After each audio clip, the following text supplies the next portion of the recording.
это только маленькая толика тех проблем, которые подвигли ряд общественных, 6 общественных организаций крымских татар, не только крымских татар, но и других народов нашего полуострова, объединив усилия, сделать соответствующее заявление и сделать вывод, что без выполнения Украины, в том числе не только тех требований, которые на сегодняшний день поставило руководство Евросоюза перед государством, но и те условия и требования по соблюдению и защите прав и интересов коренных народов Украины, ранее репрессированных народов и этнических групп в Украине, что без соблюдения, без выполнения этих условий и требований, которые полностью соответствуют нормам и требованиям международного права и европейского права, без соблюдения этих условий, мы считаем, что подписание соглашения об ассоциации Украины с Европейским Союзом преждевременным и неоправданным. Это заявление было принято в субботу,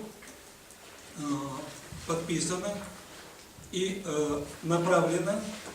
руководству Европейского Союза, прежде всего, и всем главам государств, членов Европейского Союза.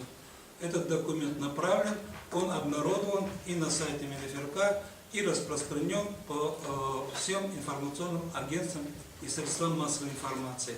И сегодня мы вас тоже пригласили с одной целью, чтобы позиция крымского сообщества, ряда части крымского сообщества в этом вопросе вот такая, что хорошо, европейская стандарт, европейское стремление быть европейцами и жить по-европейски — это хорошо, соблюдать права отдельных групп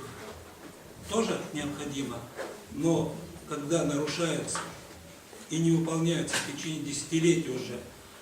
основные жизнеобеспечивающие требования и условия жизни целого народа в Крыму и коренных народов, в частности Украины,